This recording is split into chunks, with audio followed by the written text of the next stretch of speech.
মনে করেন আমার এই ভাইয়ের নাম হচ্ছে আব্দুর রহমান, কথার কথা উনি বড় একজন আলেম মানুষ এবং তার দ্বারা দিনের অনেক খেদমত হয়। একটা বই বেচারা লিখেছেন, বইয়ের মধ্যে কিছু তথ্য ভুল আছে, এটা আমার দৃষ্টিগোচর হয়েছে, আরো কয়েকজনের দৃষ্টিগোচর হয়েছে। তার নাম্বার আমার কাছে আছে, আমি তার সাথে চাইলেই কন্ট্যাক্ট করতে পারি। এখন আমার করণীয়টা কি বলেন তো? আমার করণীয় কি তাকে না জানিয়ে তার ওই ভুলটাকে সোশ্যাল মিডিয়া নিয়ে এসে ধুয়ে রেখে দেওয়া, নাকি আমার কাজ হচ্ছে ভাই তাকে ফোনটা করে নক করা যায়, ভাই আব্দুর রহমান ভাই বইটা তো মাশাআল্লাহ সুন্দর হয়েছে, মাশাআল্লাহ আপনার দ্বারা দিনের অনেক খেদমত হচ্ছে, এই জায়গায় যদি এই তথ্যটা ঠিক করেন আরো ভালো হয়। বা আপনি আপনার পরের বইয়ে পরের কিতাবের মধ্যে এটা সংশোধন করেন, অথবা আপনি পরের লেকচারে এটা আপনি যাদের সামনে বলে দিয়েছেন। কোনটা করা উচিত ছিল বলেন? সমালোচনার সুস্থ সংস্কৃতি নেই আমাদের মধ্যে।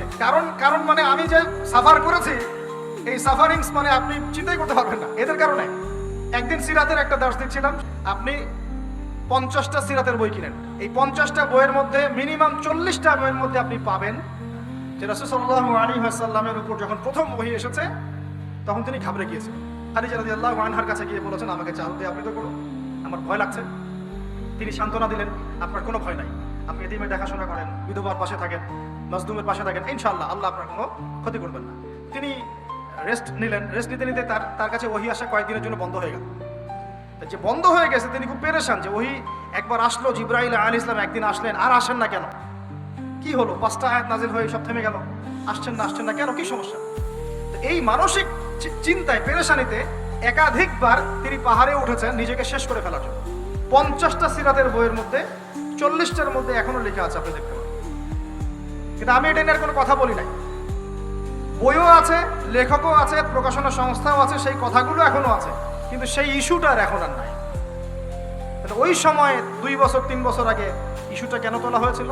এটা হলো আপনার মিডিয়ার কারসাজি, যার দ্বারা দিনের কোনো খেদমত হবে ওকে মানুষের সামনে ছোট করার চেষ্টা করে।